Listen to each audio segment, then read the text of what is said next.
So I want to talk a little bit about the monkey farm and how I even got into it.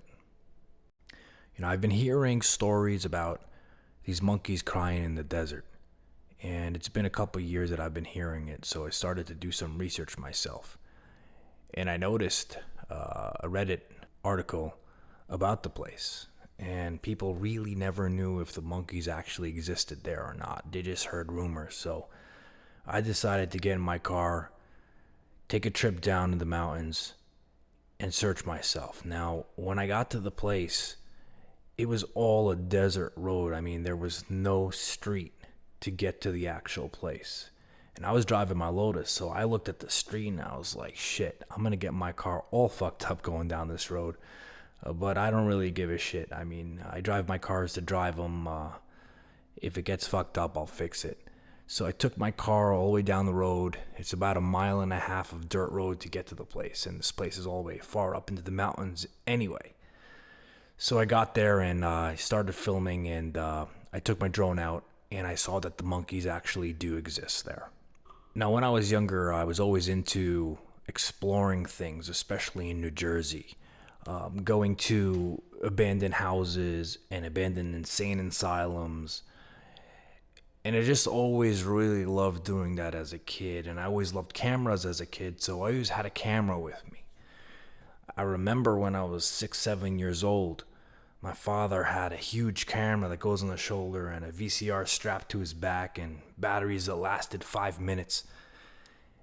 And he'd go to work and he'd come home and he'd see me using his camera and he'd kick my ass for it and say, don't touch the camera. So it went on for years, I would always steal his camera while he was at work and start using it and start playing around with it. I don't know, I just was always fascinated with cameras. Not so much pictures, but more video. To me, it was amazing that you could pretty much make a movie with this little device, so it was always in my brain, But I haven't touched it until 6 months ago. I stopped playing around with cameras when I was about 18 years old. And I just got back into it 6 months ago, and I have a real passion for it. The technology that exists now didn't exist when I was younger.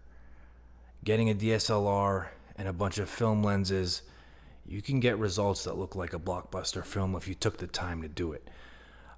I mean, you guys complain sometimes that my videos are too short, but I wish you guys knew what actually went into some of them. And there's a lot you haven't actually seen on my channel just because my channel is not a film channel. Some private projects that I've been doing the last couple of months. Each shot, I spend about 1 hour to 2 hours on each 3 to 5 second shot. That's how much time actually goes into producing that type of work. So it's a passion, that I always had, and YouTube actually got me back into it. And it might be something I may be pursuing in the future. I've been getting a lot of job offers, and I've actually been turning them all down because I'm so busy, because I'm selling my house right now. I'm dealing with getting a new house, getting settled all in, and then I may take on some video editing jobs and camera work just because I love doing it. So if I can get paid doing it, that's just a bonus. So back to the monkey farm. I did some research, and there was this couple in the 70s that used to work at the Phoenix Zoo. They started taking a couple chimps home and taking care of them because the zoo wanted to get rid of them for whatever reason. Ended up growing from 2 to like 40 chimps. So obviously they can't keep 40 chimps in their fucking house.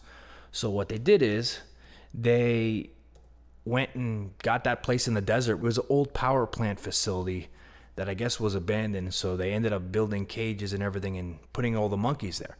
Now the thing was, and this is the fucked up part, is it was a sanctuary for many years. So those monkeys and the other smaller monkeys that were there because they were people's pets. And what happens, if you guys know anything about monkeys, when they get older and they hit puberty, you really can't have them around because they'll attack your kids, attack your dogs, attack you. So a lot of times they put them in the sanctuaries, just like the movie Planet of the Apes. So what happened was that's what they were building out there in the desert, was a sanctuary for all these monkeys. Well, in the 80s, they ended up running out of money. So what happens in life when people need money? They do things that sometimes they don't want to do. Well, the government gave them $30 million, and they said, all those monkeys you guys got in the desert, I want you to start breeding more.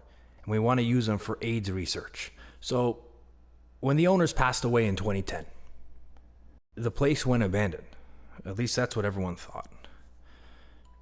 It turns out that, the shit that people were saying about the monkeys still being there, they were there. I was there. If you take a look at the video now, I know it's hard to see on your phone screen, but if you open up the video on a monitor, you can see the monkeys in all the cages. So they're there. I mean, you could clearly see it. I don't know if everyone's seen it because some people are saying they can't see it. It's because you're viewing it on your phone. View it on a monitor and you can see the monkeys there.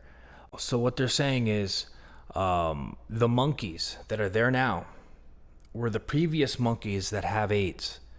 And they're basically putting them out there deep in the desert because they don't want them infecting other monkeys or human beings.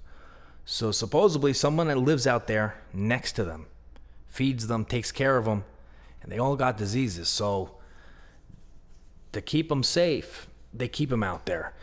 So hopefully that gives you guys a little bit more information on the monkey farm itself.